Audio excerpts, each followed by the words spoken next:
Jak byłem młody, to czytałem wszystko, bo ja chodziłem do pewnej lwowskiej wypożyczalni i brałem książki tak jak stały na półkach. Mi się nie podobało to, że Dla mnie komputer jest bardzo W wygodny. którymś momencie do tych... Nie umiem tego powiedzieć. Jestem Pewna metafora. Pszenica wuja Meira. To jest książka autobiograficzna, tam wszystko. Trochę cegły jako materii. W handlu niewolników. Jedyne, co by mnie upoważniało, Tak jak wojaczek grał. Czytelnik dzisiejszy już nie jest czytelnikiem. to w rejsie. To...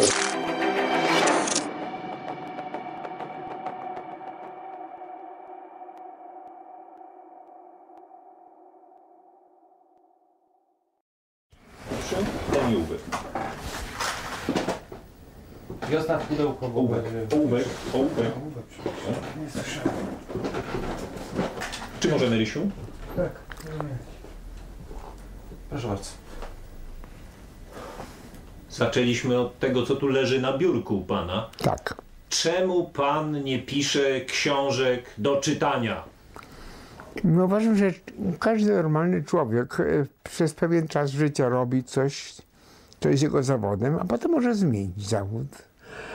Zainteresowania słabną, albo też okoliczności towarzyszące tej działalności mierzchną i po prostu ja się przekonałem, że dużo z tego, co było czystą moją fantazją, takim nieodpowiedzialnym pławieniem się w fantasmagoriach, stało się rzeczywistością, często dość silnie skarykaturowaną przez urealnienie. To był jeden z powodów. A drugi był po prostu taki, że na świecie zaczęło się dziać tyle ciekawych rzeczy, że wyścigi dalsze fantazji, czy też powiedzmy sobie wyobraźni z frontem zachodzących zjawisk były dość daremne. To znaczy mnie się przestało po prostu chcieć ścigać z tymi sprawami. Zacząłem czytać więcej, sięgać do źródeł naukowych, par excellence naukowych. No już język ezopowych aluzji stał się zbędny. Walka typowo prowadzona na przykład z władzą stała się niepotrzebna. Pozostały pewne rezydua, na przykład takie jak podpisywanie jakichś deklaracji, których ich nie słucha i nie zwraca na żadnej uwagi. Jak Miłosz prosił mnie, żebym z Wiśką Szymborską podpisał dla Rosjan przeciwko wojnie czeczeńskiej, podpisałem, ale równocześnie powiedziałem, to nie będzie żadnego znaczenia. Więc są pewne czynności, które przestają wychodzić albo z mody, albo stały się po prostu jałowe. Na przykład niechętnie pisałbym, dajmy na to, o niesłychanej ekspansji kosmonautycznej, bo ja nie wierzę w to, żeby Ziemia, kula ziemska mogła swoim wysiłkiem skolonizować Marsa. A to, co uważam za pozbawione głębszego znaczenia i sensu, uważam za najrozsądniej jest milczeć, mówiąc krótko. Milczenie jest złotem. Ale pan nie milczy. Pan nie milczy, pan pisze teksty, ale one udają felietony. To nie są felietony. Ja wiem, wszyscy się rzucili na te felietony. To nieprawda. Tę Mgnienie oka napisałem po prostu jako konfrontację moich starych sprzed 40 lat, nazwijmy to wizji, fantazji, marzeń z rzeczywistością. I to było trochę tak jak, powiedzmy sobie, jak się pisze przewodnik po górach, to wtedy napisałem. Opisałem Himalaje czy Alpy. Ale to nie znaczy, że oczekiwałem, że każdy, kto przeczyta, wlezie na wszystkie szczyty. To było do wyboru. No ale nie przypuszczałem z drugiej strony, że ludzie zaczną się pchać tam, gdzie jest najmniej ciekawe miejsce, albo też będą wykorzystywali to w sposób, który jakoś urąga, jakby to powiedzieć, sobie dobremu wychowaniu. To nie jest dobre określenie, ale że nastąpi tak silna komercjalizacja. Ja myślałem jak pisałem doścignąć i prześcignąć naturę, miałem na myśli oczywiście imitowanie zjawisk życiowych, to znaczy będziemy dokonywać plagiatów zjawisk życiowych. I teraz mam tutaj na biurku ostatni numer American Scientist i właśnie mówi się o tych mikromaszynach atomowych. No to już nie mogę o tym pisać, bo ja właściwie nie jestem 100% pisarzem realistą.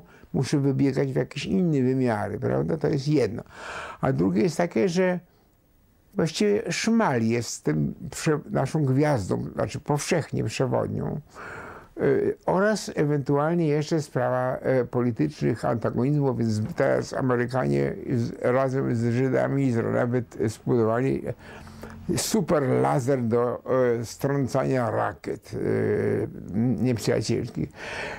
Ale to też nie, to już jest, więc o tym, co jest, to niech piszą inni. A ja się zastanawiałem nad tą dalszą przyszłością i ona się teraz zamgliła bardzo wyraźnie, ponieważ stoimy na kolosalnej obrotnicy, tak jak w parowozowni.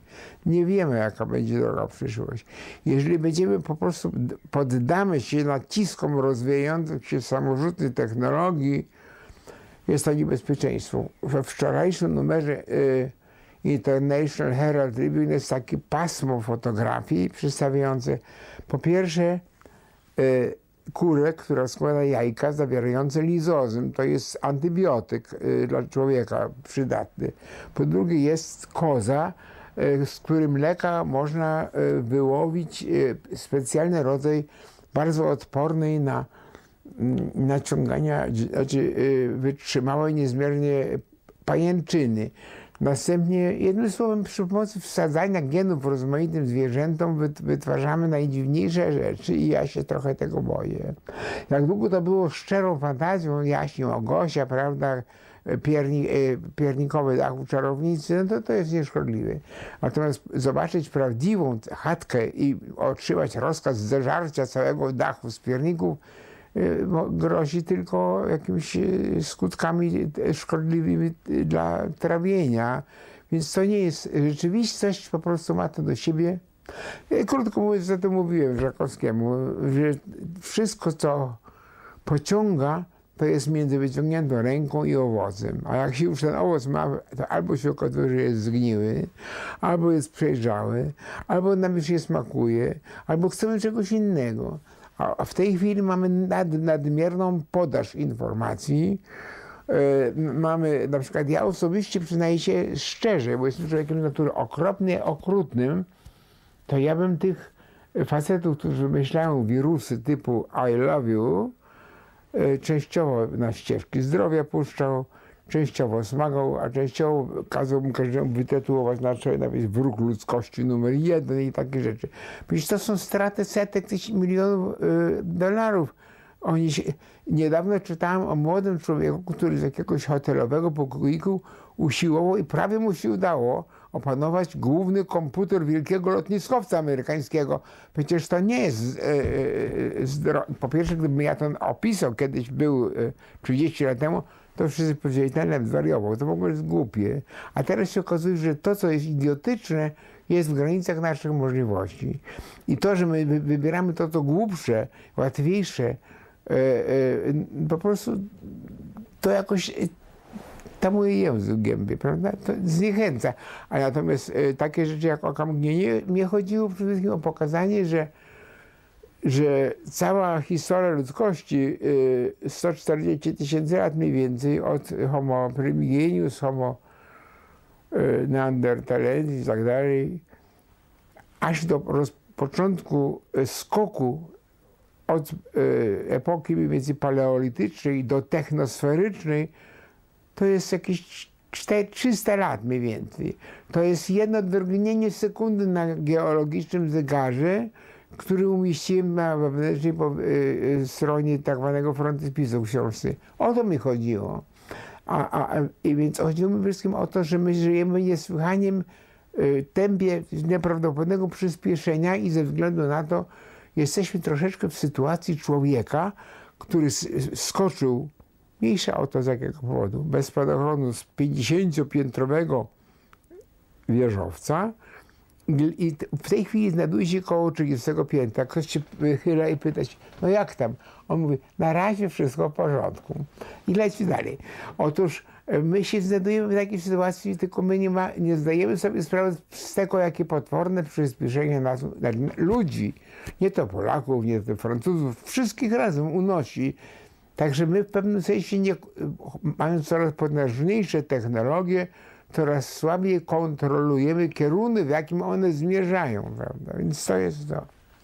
A ta sprzeczność, jaka zachodzi między traktowaniem przez pana ludzkości jako stada durniów, No to przesada. Nie wszyscy, nie? a tym, że pan jednak do tej ludzkości przemawia i pan jest kaznodzieją.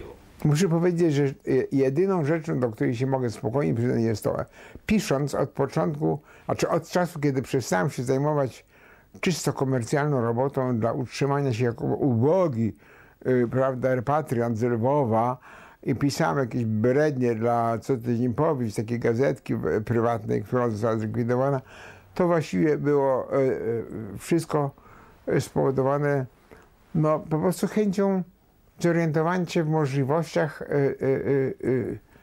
cywilizacyjnych. I miałem nadzieję, że stworzyłem fikcyjną postać konstruktora jako człowieka zasadniczo głęboko racjonalnego. No ale ludzkość się tak ładnie nie zachowuje, ani tak rozumnie, ani tak przyzwoicie. I szczególnie drażniące były dla mnie takie te wyskoki, jak na przykład Fukuyamy z jego końcem historii, prawda? Uważam to za brednie. Stop! Muszę powściągnąć pański gest No naturalnie. szurania pomidorów. Ja nie chcę o Fukuyamie teraz, bo A o kim?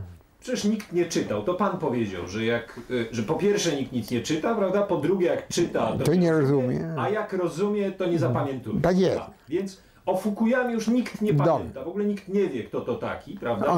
On w dalszym ciągu jest no mniejszy z tym. Tak, ale teraz jest mniej ważny niż postać fikcyjna z jakiegoś opowiadania. Ja o panu bym chciał. To znaczy, jak to jest, że... Znaczy, po pierwsze chcę się dowiedzieć, czy był kiedykolwiek taki moment, w którym pan wierzył w tego racjonalnego konstruktora, w którym pan głęboko w niego wierzył? No, w pewnym sensie trochę tak, bo jestem wychowany... Stop, przepraszam. Moje pytania są tutaj tylko pretekstem, więc tak. Proszę o... Tak, no, oczywiście, że ja od dziecka miałem takie irracjonalne przekonanie, że najmędrszymi i najzacniejszymi ludźmi są profesorowie uniwersytetów. Jednym słowem, nauka jest tą siłą przodującą i wiodącą. I ze względu na to książki, jak czytałem, Norbert Wiener, Albert Einstein, prawda, i tak dalej, wszystko wskazywało na to, że jest sporo takich ludzi, którym zależy na tym. No, Norbert Wiener napisał książkę Human Use of Human Beings, o ludzkim postępowaniu z ludźmi. Więc to nie byli tylko cybernetycy i tylko to Einstein był z kolei pacyfistą i tak dalej. Więc ja się oczywiście tym przejmowałem. Na przykład ja przez całą okupację, jak byłem mechanikiem samochodowym, wracałem usmolony do domu w tych rozmaitych, brudnych olejach, nosiłem, znaczy nie ze sobą, ale w domu miałem jedną książkę, tylko Eddingtona o wewnętrznej budowie gwiazd, do tego po niemiecku, bo taką miałem. I studiowałem z rozkoszą, ponieważ był to bardzo światły człowiek. Aczkolwiek to jeszcze było w epoce, kiedy nie były znane nuklearne źródła energii gwiazdowej. Więc ja istotnie, a poza wszystkim trzeba powiedzieć, może jeszcze bardziej cofnąć się wtedy. Pisałem, odkąd przestałem się zajmować zarobkową pisaniną. Pisałem nie myśląc w ogóle o żadnych czytelnikach. To znaczy, jakby mnie kto wtedy przycisnął do muru, powiedziałbym zapewne, chyba jest tak, że rzeczy, sprawy, które mnie niezmiernie interesują i fascynują i pochłaniają, powinny jakoś innych też zainteresować, ale nie było to wymierzone do jakichś konkretnych osób, do jakichś postaci. I nigdy nie należałem do żadnej grupy literackiej, nie byłem członkiem żadnej redakcji, żadnej partii politycznej. Byłem sobie, jak mówi Kipling, kot, który chadza własnymi drogami. No ale jeżeli kiedyś pan wierzył w tego racjonalnego konstruktora, kiedyś, prawda, dawno, tak, czytając o wewnętrznej budowie gwiazd, no to już teraz zdążył się pan przekonać w to, że to jest że nie ma tak dobrze literacka. I teraz interesuje mnie ta sprzeczność, no, że skoro pan już przekonał się o tym, że to nie dość, że wszyscy idioci, to jeszcze nie ma nawet prawdziwych konstruktorów, to co pana korci jednak do tego, żeby przemawiać do ludu? Bo pan, co to jest? To jakiś pisarz jest jednak. Nie, w panu racjonalnym jest coś nieracjonalnego. Nie, raczej chciałem rzeczywiście skonfrontować coś, co pisałem w 2 porcjach dialogii, suma technologii, mniej więcej lat 45-50 temu, z rzeczywistością po prostu, żeby się przekonać, dokonać bilansu, jakie jest saldo, co mi się udało, a czego mi się nie udało. I o ile rzeczywistość realizowała w jakimś takim, nieraz nawet karykaturalnym, wręcz karykaturalnym wykrzywieniu to, co myślałem. Na przykład ja myślałem o jakichś, powiedzmy sobie, wspaniałych, samoczynnych urządzeniach, które się dziś nazywa cała gałąź robotyka. Ale żeby się masowo sprzedawały elektroniczne pieski i kotki, to mi do głowy nie przychodziło. Przecież to jest dobre dla dzieci do 10 roku życia, tymczasem to jest strasznie modne. Więc ja nie rozumiem tej potrzeby. My mamy w domu psy, ale ja bym w żadnej ilości psów nie zamienił na jednego takiego ceramicznego bałwana, który chodzi, prawda, i udaje, że on szczeka i tak dalej. Więc to jest właściwie jakaś degeneracja tego pomysłu, prawda? Ale czy nie wszystkie genialne wynalazki są okupione masowością i trywializacją? Wynalazek druku, który z jednej strony daje nam dostęp do tego, do czego 500 lat temu dostęp mieli wybrani, a okupujemy to masą chłamu w kioskach. No zapewne. Welch opisywał walki z balonów, znaczy w rodzaju cepelinów, jeszcze nie były to nawy sterowe, które ostrogami, tak jak żaglowce, rozpruwały sobie powłoki. Tymczasem potem się mówiło, ach, ludzkość zjednoczy lotnictwo. Tymczasem okazało się, że można bombardować. Ciałkowski wierzył, że kosmonautyka nas zjednoczy. To się okazało, co można zrobić z kosmonautyką.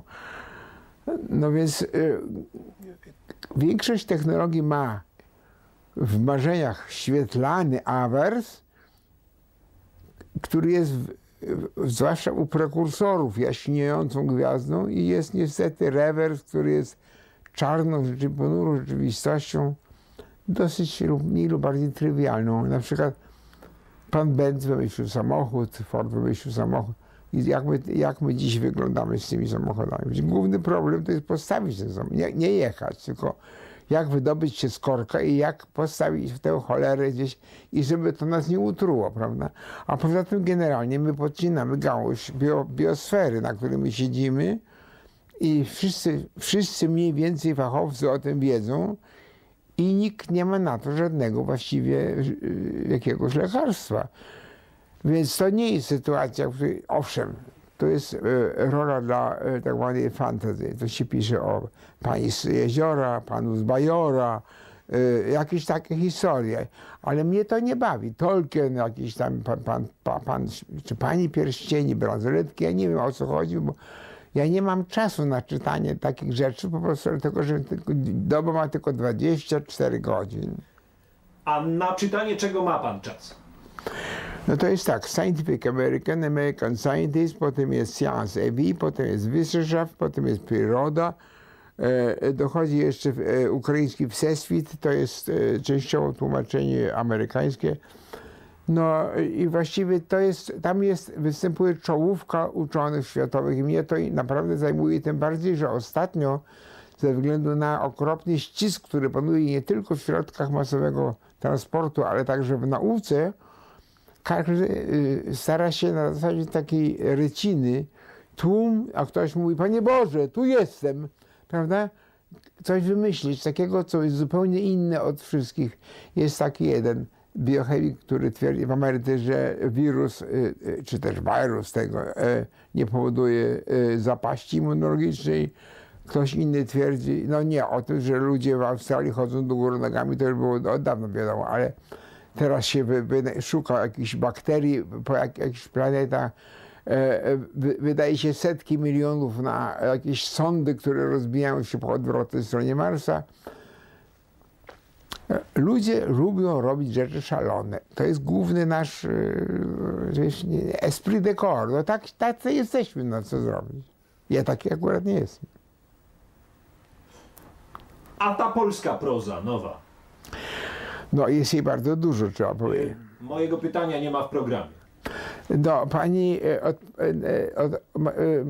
Manueli Gretkowskiej namiętnik wziąłem do ręki, ale natknąłem się na męski narząd płciowy w stanie rozwodu na jednej z pierwszych stron i jakoś mnie to, nie powiem, ja nie mam nic przeciwko opisywaniu, ale nie przesadzajmy, to nie jest takie nowe.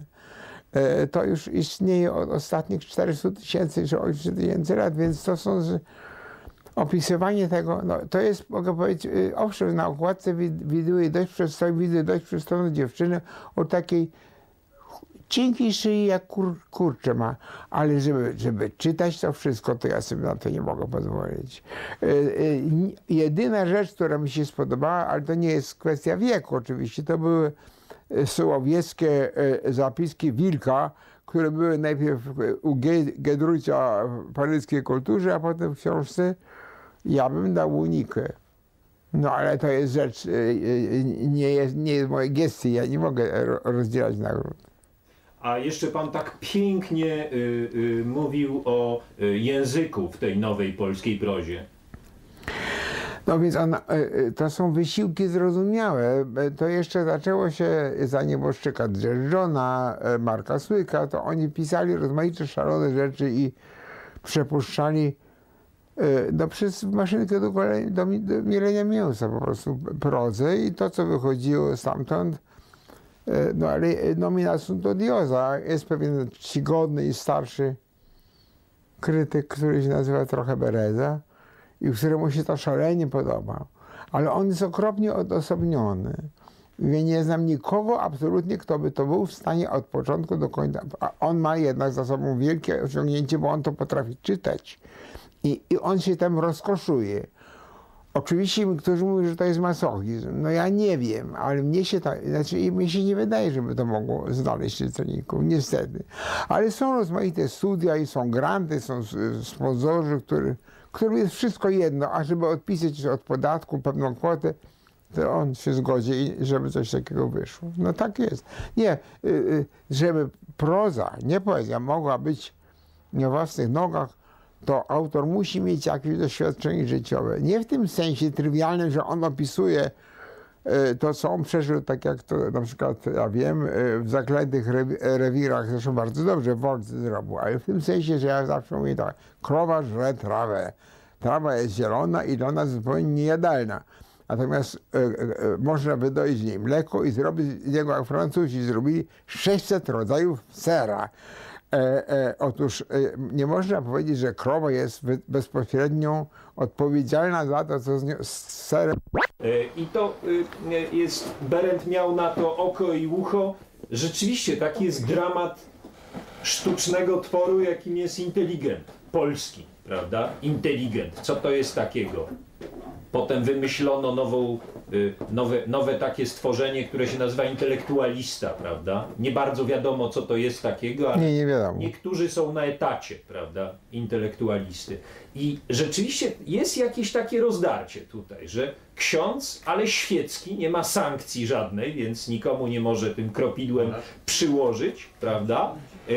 Pan to jest zbiór kazań na niedzielę i święta, to oka mgnienie, prawda? No nie wydaje mi się. Ale równocześnie no żadnego ratunku nie ma w tych pana tekstach. Nie ma niczego, ja nie widzę żadnego ratunku, bo przecież pan rygorystycznie odcina wszelką metafizykę od tej fizyki. A tak, bo to są dwie różne sprawy.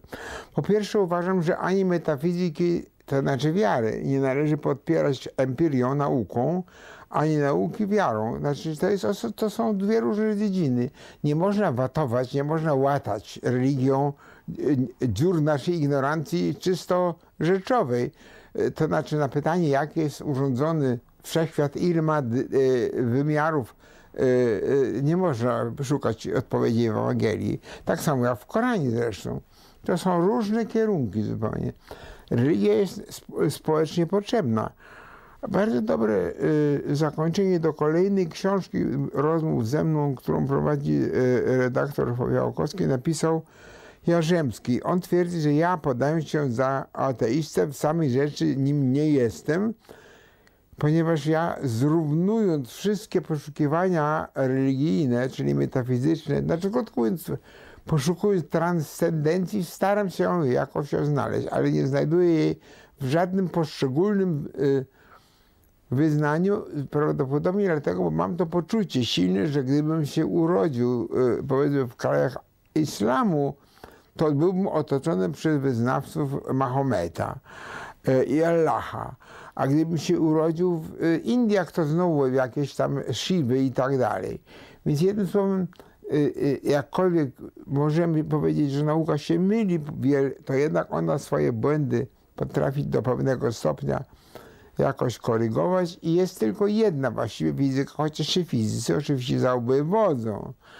Ale wyznań jest wiele i każdy obiecuje, że jest jedynym. Więc z tej jedyności, przyznaję się, ja nie widzę żadnej takiej specjalnej jedyności, która każe nam doprowadzić do tego, że musi nastąpić konwersja na daną wiarę z innej wiary. Dobrze, ale w tej racjonalności, jeszcze raz powtórzę, najbardziej nieracjonalne wydaje mi się to u pana, że dalej chce się panu gadać. Że chce się panu do tej ludzkości przemawiać. Kiedy nie bardzo. Ja się zawsze na ogół zajmowałem tym, co ja pisałem. Znaczy właściwie bezpośrednim odbiorcą tego, co pisałem, była ta oto stara maszyna do pisania. A co się potem będzie działo dalej, to mało mnie zajmowało, zwłaszcza kiedy w czasie stanu wojennego udało mi się uciec do Berlina Zachodniego i tam już mogłem swobodnie rozwinąć skrzydła i pisać to, co mi się chciało. Jednym słowem, ja nie wybierałem sobie czytelników, ja nikogo nie chciałem ani pouczać, ani mnie nawracać, ani mnie nauczać, tylko pisałem to, co było moją, no powiedzmy, zabarwioną jakoś, czasami humorem, czasami brakiem humoru,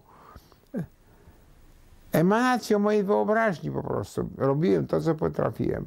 Jak pan ma do czynienia na przykład z akrobacją parterową i widzi pan piramidę Chinek, a na samym szczycie tej piramidy siedzi Chinka, która nogami podrzuca 16 filiżanek, to trudno się zapytać ją, jaki jest racjonalny sens podrzucenia 16 filiżanek nogami, tak, żeby one spadały jej na pięty, prawda? Każdy powinien robić to, co umie, a mnie się zdawało, że ja umiem pisać przez pewien czas. Potem zaczęło mi się wydawać, że już trochę słabiej umiem i przestałem. To jest właściwie podejście. Zaszedłem z kortu. To znaczy to, co teraz czytamy w Okamgnieniu, to jest dla pana poza nawiasem, to jest jakaś... Literatury. Proszę to powiedzieć. To jest poza nawiasem literatury pięknej, to są, która nie była pisana z asercją, czyli, prawda, jak się w logice mówi, z pełnym przekonaniem, że tak jest, jak piszę, w której była silna domieszka fantazji, która się potem sprawdziła. Byłem trochę tak jak w sytuacji, jakbym powiedział, w szklanej łodzi podwodnej, niewidzialnej na dnie, w głębinach oceanu. Potem wody zaczęły opadać, ja się nagle patrzę i widzę, że jestem z tą moją łodzią w rzeczywistym gruncie wyschłym. To jest ta rzeczywistość. Te wszystkie internety, te rozmaite potężne, straszliwe konsorcja biotechniczne, które przede wszystkim, albo to, co mnie dość przeraziło, patentowanie fragmentów ludzkiego genomu, patentowanie rozumiane jako uzyskiwanie praw własnościowych do tego, co jest samą esencją naszej niepowtarzalnej biologicznej i psychologicznej jednorazowości. Więc to mnie zasmuciło, przyznam się tak. Chociaż ja się spotykałem z takimi obawami już dawniej wygłaszanymi przez fachowców, że się to źle skończy. Ale jednak w tym wywiadzie dzisiejszym znajduje wyraźnie przez pana wypowiedziane takie przekonanie, że linia rozwoju cywilizacji ludzkości jest wiecznie wznosząca, że to pan używa, buduje pan, parafrazuje zapewne takiego określenia, że nie można zagrzebać z powrotem w piasek. Nie można. Prawda? No ale przecież znamy z historii cywilizacje umarłe, cywilizacje, które przykrył dosłownie piach. Czy to nie powinno pana uspokajać, że każdą piramidę można zagrzebać? Nie bardzo, dlatego ponieważ technologia ma własności autokatalityczne. To znaczy, jak się dokona jakiegoś odkrycia i wdroży się je, tak jak internet, to ono z kolei zaczyna pączkować następnymi towarzyszącymi jakimiś, prawda? I pojawiają się całe olbrzymie produkcyjne rozlewiska, które przynoszą dochody. Potem się dochodzi do sytuacji, w której Microsoft usiłuje zmonopolizować rynek elektroniczny, a rząd amerykański usiłuje rozciąć na 3 kawałki jak smoka. A Bill Gates broni się oczywiście adwokatami za miliardy dolarów przeciwko temu. Więc to są te już wywołane samą sprawnością i tą akceleracją postępów ciężkie boje. A po czyjej pan jest stronie? Po stronie smoka czy świętego Jerzego Billa Clintona? Nie mogę być po stronie smoka, ale rozumiem, że po prostu są pewne zjawiska takie, na przykład jak rozpętanie mimowolne przez ludzi ocieplenia klimatu, na które nie mamy żadnego wpływu. Znaczy wszyscy mogą narzekać, mamy suszę teraz, ale to jest jedna z wypadkowych. A w Ameryce są huragany, tajfuny, trąby powietrzne. Na zjawiska przyrody, której jesteśmy drobniusieńkim tylko jakimś żyjątkiem, nie mamy żadnego wpływu. No dobrze, ale to mnie ciekawi, bo to pan też się tutaj odrzeka od diagnoz ekonomicznych. Mówi pan o ekonomii, nie wypowiadam się, nie mówię o polityce i ekonomii. Ale widzi pan, tak jak z jednej strony, tak mnie to nęka, to gdzie pan chowa tę metafizykę, w którą kieszeń, tak samo mnie ciekawi to, jak to jest z pańskim podejściem do ekonomii i polityki. Weźmy ten przykład Billa Gatesa i Microsoftu, prawda? To znaczy, co, jest pan za tym, żeby państwo limitowało wolną konkurencję? No jednak, jeżeli jestem przeciwny monopolizacji, oczywiście, tak. Monopolizacja jest jakoś przełożoną w dziedzinę działań gospodarczych odnogą totalitaryzmu politycznego. Bo ten, kto jest wyłącznym, właściwie powiedzmy sobie, producentem dla rynku, może dyktować warunki i od niego zależy podaż i popyt musi dostosować. Dlatego dobra jest konkurencja. Tak, to uważam rzeczywiście. Oczywiście konkurencja ta nie powinna mieć charakteru terroryzmu podkładanego bombami pod te zakłady pana Billa Gatesa. To nie. Ale ja bym powiedział, że człowiek jest istotą, która właściwie najlepiej działa i czuje się w strefie umiarkowanej klimatu, produkcji, zarobków, życia. Niedobrze jest mieć jednej pary butów tylko, jeszcze gorzej być boso. Niedobrze mieć 10 000 par butów. Niedobrze jest nie móc zjeść obiadu i niedobrze jest, kiedy się musi zjeść codziennie 10 obiadów.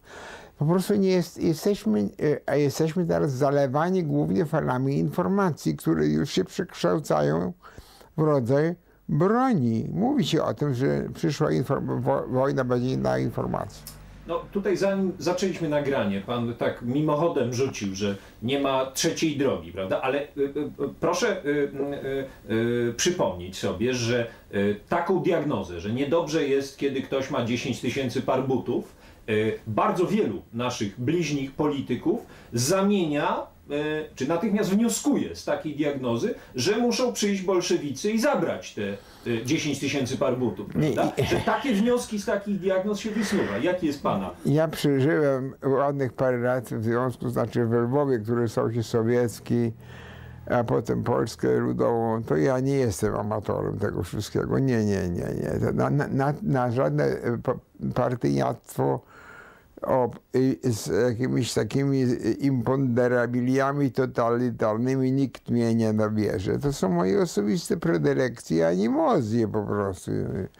Lubię, żeby było wolne. Owszem, na przykład ja nie lubię pornografii, ale jestem przeciwny pornografii tylko dla tych, którzy jej koniecznie, nie wiem po co, potrzebują. To znaczy, jestem przeciwnikiem cenzury. Wiem na przykład, że w Stanach Zjednoczonych jest doprowadzone prawie do absurdu. Tam można najokropniejsze bluźnierstwa i świństwa wystawiać jako eksponaty. Mnie się to osobiście nie podoba, ale również i zakazywanie kategoryczne i nakładanie sankcji karnych za to też mi się nie podoba. Tu są kolizje, prawda? Kolizje pewnych wartości. No ale w takich Stanach Zjednoczonych, gdzie można wystawiać różne świństwa, nie można oglądać w kiosku tutaj przy pana ulicy tych rzeczy, które można oglądać w naszym kiosku, prawda? W Stanach Zjednoczonych to niemożliwe. Jakoś to rozwiązali.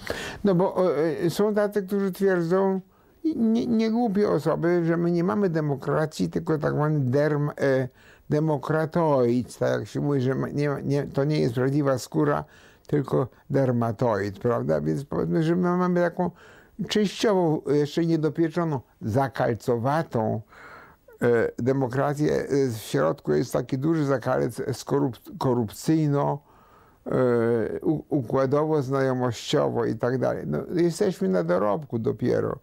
To złoty się kiwa. Niedobrze jest, kiedy złoty był przybity gwoździami i także za $1 trzeba było dać 120 zł. Ale niedobrze jest także, kiedy złoty może ulecieć gdzieś, diabli wiedzą gdzie. Więc ja też powtarzam, wracam do tego, co mówiłem. Jesteśmy istotami, które najlepiej czuły się w strefach umiarkowanych. Pewne minimum jest nam to potrzebne.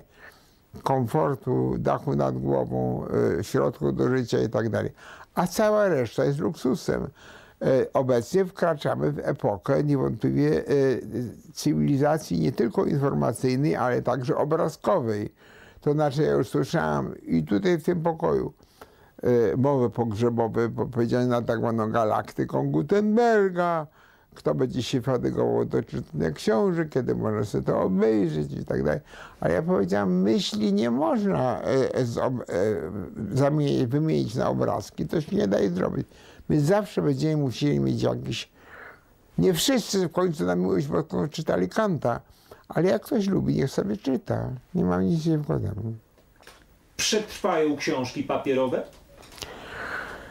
Pewno tak, ale ten papier się zmieni, dlatego ponieważ już teraz... Proszę od początku tę kwestię. Papier się prawdopodobnie ostanie, ale teraz już jest taki papier, na którym można nawet...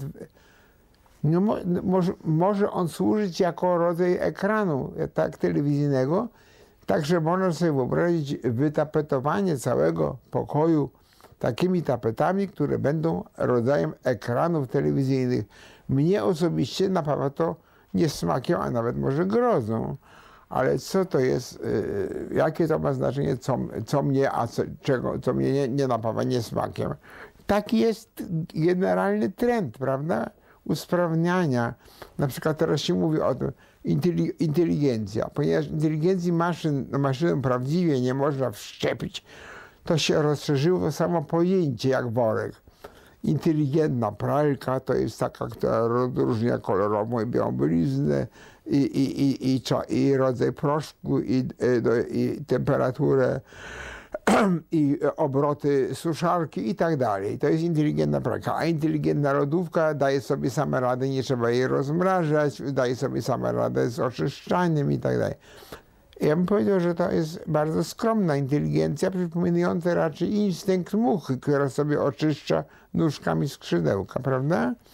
Jesteśmy jeszcze daleko od sporządzania sztucznych insektów, ale one będą, ja to nazywam synsekty, będą i w straszliwych ilościach, jak szarańcza, będą napadały naszych wrogów. Więc to jest oczywiście niby to niewinne, ale niepokojące wyobrażenie, prawda? Ja myślę, że to jest możliwe. Tak będzie. Czy czuje pan obrzydzenie do innych wynalazków poza maszyną do pisania? Nie, obrzydzeń nie czuję, to ja miłość boską, to ja przecież tutaj mam urządzenie też elektroniczne do mierzenia ciśnienia krwi, a znowu w kuchni jest jakiś taki robot, zdaje się, to się nazywa. Telewizor też jest potrzebny, tu jest wentylator bardzo wskazany, to jest, mam nawet golarkę elektryczną, nawet mam 3, dlatego, bo one bardzo źle golą wszystkie. To znaczy, to są rzeczy potrzebne, ale to są wszystko rzeczy, bez których na ogół można się obejść. A internet? No ja się broniłem przed komputerem, potem się poddałem, potem broniłem się przed tym faksem, to się poddałem, potem broniłem się przed skanerem i przed browserem i broniłem się przed internetem i przed tymi. No i mam teraz cały sekretariat sekretarzy. I rzeczywiście nie byłbym w stanie bez niego i bez tego. Teraz ja już nie potrafię, jak on pójdzie do domu, ja nie potrafię znaleźć listu. Za dużo tego jest po prostu. Ale sekretarz, jak zauważyłem, to humanoid. Nie, to jest zwyczajny człowiek. Ja nie wierzę, nie. Ja w ogóle uważam, że kosztem jakichś 2-3 miliardów dolarów dałoby się sporządzić tak zwanego butlera, rodzaj lokaja w takiej kamizelce. Ale przecież zwyczajna dziewczyna w białym fartuszku to by było o wiele tańsze. To nie kosztuje miliardów dolarów. Po jakiego dytka komuś jakieś takie elektroniczne urządzenie, prawda, które do tego jeszcze może się odwinąć i dać w głęb. No więc nie, ja uważam, że trzeba być ostrożnym z tym automatyzowaniem wszystkiego. Na marginesie, w jednym z programów telewizyjnych wiadomości literackich chcemy mówić o używkach, używając eufemizmu, a przede wszystkim wódce w literaturze i w pisarstwie. Czy pan może w tej sprawie się wypowiedzieć? Mogę. Bardzo dawno temu, kiedy nie mieszkałem jeszcze w tym oto domu, tylko w mniejszym, przy tej samej ulicy, i pisałem mniej więcej, zaczynałem o 5 rano, a pisałem aż dopóki nie tyle głowa, tylko to odwrotne miejsce, na którym się siedzi, słabło. Znaczy nie spadałem z krzesła. Ale od czasu do czasu wstawałem, otwierałem szafkę i pociągałem łyk. Najchętniej piłem, to jest bardzo poniżające mnie, chartreuse. Bardzo lubiłam zieloną chartreuse. A raz zeszedłem do piwnicy i nagle zobaczyłem, że moja świętej pamięci teściowa całą piwnicę wzdłuż regałów zapełniła pustymi flaszkami po wypitej chartreuse. To były przerażające ilości, przerażające, muszę powiedzieć. I to, że ja właściwie dotrwałem po wypiciu takich ilości tych słodkich alkoholi, zdumiewające. A poza tym poddawałem się eksperymentom, to znaczy byłem poddawany działaniu psylocybiny, to jest taki halucynogen pod kontrolą psychiatryczną. To ciekawe było, ale również ciekawe to, że jak to minęło, nie miałem żadnych później przykrych, nie było fizjologicznych następstw, ale odmówiłem, kiedy mi zaproponowano drugi taki seans. Potem jakaś ekipa, zdaje się, z jakiegoś, chyba z Jugosławii, przywiozła mi kiedyś paczkę jakichś takich, co to było, te konopie jakieś takie są, prawda? Te papierosy leżały u mnie w słoiku i rozsypały się. Ja nigdy nie odczuwałem potrzeby zapalenia. Po prostu to, co mam w głowie, to kwantum imaginacji wystarczy mi w zupełności. Ja nie potrzebuję po prostu żadnych dodatkowych, coś innego było z tą wódką. Ona nie dodawała mi fantazji, tylko ona mi smakowała. Wiem, że prawdziwy pijak wypije wodę brzozową, a nawet jak będzie Rosjaninem, może wypić trochę benzyny, Bo jemu chodzi o to, żeby chlusnąć, prawda, chluśniem, bo uśniem, ale to jest mi zupełnie obce. I teraz już tylko barszcz. Już z tą straszliwą cieszą, którą ja nie mogę. I jak się kończy zdanie ważne, to nie przerywaj, nawet jeśli coś takiego się dzieje. Jak się kończy ważne zdanie. Na przyszłość. Czy możemy teraz? Jeszcze jedna rzecz w tej kwestii. Słucham. Ernest Hemingway podobno uważał pisanie na kacu za sprawdzian męskości. Czy to ma pan jakieś doświadczenia w tej sprawie? No nie wiem, trudno mi powiedzieć, bo ja nigdy nie piłem tyle, żeby się upić. Ja miałem raczej mocną głowę. Mogę powiedzieć, że kiedy byłem w Moskwie i byłem przyjmowany przez braci Strugackich, kolegów po fachu, to oni usiłowali mnie zwalić z nóg przy pomocy gruzińskiego koniaku. I jak się jedna flaszka opróżniała, to nastąpiło jakieś takie zeskamotowanie i już była następna, pełna na stole. I ja się nie dałem. Ich było dwóch, ja byłem sam jeden. Ale to znaczy, ja wcale nie zabierałem się do pisania, myśmy rozmawiali. My время говорили по-русски, ja znam dobrze rosyjski. Więc chcę powiedzieć, że w takich pojedynkach wychodziłem dobrze, ale nie chciałem być, nie zależało mi na losie alkoholika, bo to nie jest miły los. Nie mówiąc oczywiście o wątrobie, ale nie warto. Człowiek powinien potrafić bez żadnych używek i bez dopingu, czy to alkoholowego, czy jakiegoś kortykosteroidowego, robić to, do czego jest stworzony. Więcej nie potrzeba. Wspomniał pan braci Strugackich. Tak. Oni i kto jeszcze liczy się, mówi pan, koledzy po fachu. No to na przykład był Dick bardzo dobry. On niestety nie żyje. On znowu zanadto dużo używał niestety narkotyków. Ale z tej branży to ja się raczej trzymam klasyków. Wells, Stapleton, no to są ci, no z naszych, Żuławski oczywiście. Dla mnie było wielkim rozczarowaniem dowiedzieć się i zobaczyć na własne oczy, że powierzchnia Księżyca jest taka łagodnie obła i tam nie ma tych strasznych zerwisk, tych urwisk straszliwych, które opisywał w pierwszym tomie swojej trylogii Żuławskiej. Ale prawdę powiedziawszy, ja czytałem, jak byłem młody, to czytałem wszystko, bo ja chodziłem do pewnej lwowskiej wypożyczalni i brałem książki tak jak stały na półkach po kolei. To było tak mniej więcej tak, tu Karol May, a tu P.T. Grilli, a tu właśnie Eddington, a potem zacząłem być coraz bardziej przebierny. I potem się przykleiłem do spraw naukowych i na to już nie ma rady. Nie mogę się wycofać. Taką mam osobistą prośbę. Ja panu zawdzięczam kontakt z Philipem Dickiem. Bardzo spóźniony, bo już byłem starym koniem, jak zacząłem czytać Philipa Dicka, bo wcześniej bardzo pogardzałem science fiction. I czy pan mógłby ponamawiać tych, co to jeszcze nie rozumieją, że to jest warte czytania? Czy mógłby pan ponamawiać na Philipa Dicka? Mi się zdaje, że nawet towarzysz Stalin razem z całą swoją kliką nie potrafił doprowadzić do sytuacji, w której ludzie musieli czytać to, co im on kazał. O żadnym przymusie mowa być nie może. Ludzie czytają tylko wtedy, kiedy chcą. Ja nie wiem, owszem, akurat tak się złożyło, że mój syn tłumaczy teraz jedno, bo on skończył fizykę teoretyczną, Princeton, tłumaczy teraz jedną z późniejszych powieści Dicka. Ale ja się nie podejmuję chodzić po ulicach z transparentem, czytajcie Dicka, prawda?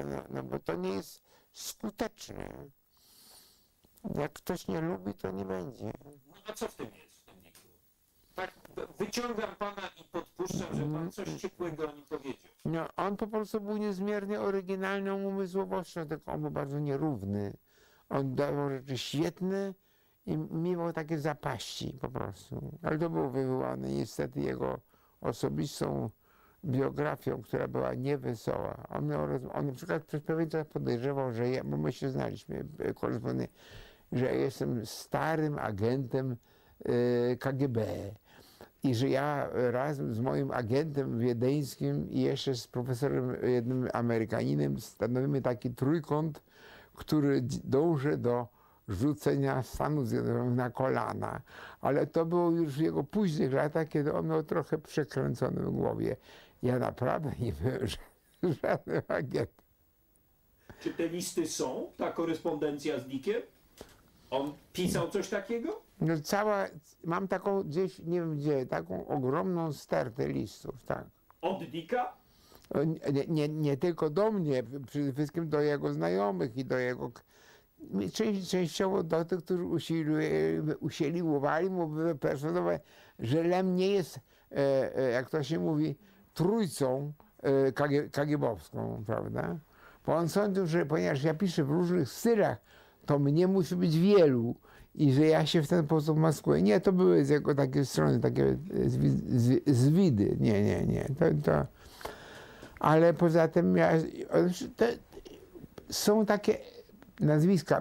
Ostatnio leżałem u profesora Szczeklika z moją niedomogą serca na klinice i czytałem po francusku Simenona. Po pierwsze dlatego, żeby sobie przypomnieć francuski. Ja miałem 6 lat, to miałem guwernantkę, a po drugie dlatego, że on to jest dobrym pisarzem. Ale właściwie jego epoka minęła. To jest tak, że pisarze nawet nieźle przychodzą i odchodzą. Mało kto może się oprzeć tej nieuchronnej erozji, którą czas jakoś wtłacza w niebyt poszczególne dzieła i poszczególnych autorów. To jest bardzo smutne, ale na frontonie lwowskiej Politechniki był napis Hic mortui vivunt, po to, żeby książka ożyła, zmartwychwstała, musi być czytelnik. Bez niego książka jest niczym, stosem zadrukowanego papieru. I tak jest ze wszystkim na ogół. A te najwybitniejsze dzieła, o których się mówi, że to są takie słynne, że Homer, że Gilgamesz. Kto czyta Homera dzisiaj? Kto czyta Gilgamesza? To się tylko wykłada na uniwersytecie, prawda? To znaczy zawsze en vogue, czyli w modzie, są pewne... Teraz jest taka pani Chmielewska i czytałam, jak żyć z mężczyzną, jak wytrzymać z kobietą. Także pani, wspomniałam o niej, Gretkowska, jest pani Nurowska. W ogóle feminizm poszedł bardzo do przodu. Ale to nie jest... Dzień ma tylko 24 godzin. Kilka godzin trzeba jednak spać. A potem ja zawsze teraz niestety jak człowiek, który był zagłodzony i potem w epoce pewnego dosytu zaczyna gromadzić wiktuały, tak i ja mam więcej, ściąga na moją biedną głowę książek i pism naukowych, niż jestem w stanie pochłonąć. Dlatego tutaj leżą numery pism sprzed tygodni, których ja ledwo otworzyłem. Ja tylko się patrzę ze strachem, czy broń Boże jakieś nowe odkrycie nie zostało dokonane. Bo teraz nauka polega nie tylko na tym, że trzeba się nauczyć, ale przeważnie trzeba się przeuczać, że to, co było przed 2 laty bardzo ważne i istotne, teraz już nie. Stephen Hawking napisał krótką historię czasu, a w niej jest takie zdanie: moim zdaniem czas nie miał początku, i on dodał: przykro mi, że zrobią tymi słowami niestety sprawię przykrość papieżowi. No więc ja sądzę, że papież się tym specjalnie nie przejmie, ale jest bardzo wiele, jest okropnie jakiś taki rozplem tych teorii i hipotez naukowych po prostu dlatego, że jest coraz więcej uczonych i każe się jakoś rozbłysnąć jak gwiazda. Ale niestety spadające gwiazdy błysnąwszy gasną. I taki jest los olbrzymiej większości utworów literackich. A jeżeli coś jest na przykład, tak jak w moim przypadku, objawem jakiegoś mimowolnego prekursorstwa, to potem jak to już wszyscy o tym wiedzą, a to ci Amerykę odkrył, prawda? Bo to już od dawna wiadomo, że no pewno teraz już to nie jest to klonowanie, no to jest taka owca, Dolly się nazywa, prawda? I nie ma o czym mówić w ogóle. Na razie klonuje się myszy, to się będzie klonowało ludzi. No to, ale to nie wolno, ale to się przyzwyczają i tak dalej. Więc mnie ten potok niepokoi i staram się nie współdziałać w rozpędywaniu tej, prawda, przybierającej informacyjnej fali, która zmierza do jakiegoś potopu. Ale nec Hercules contra plures. Nic na to poradzić nie mogę. Stop.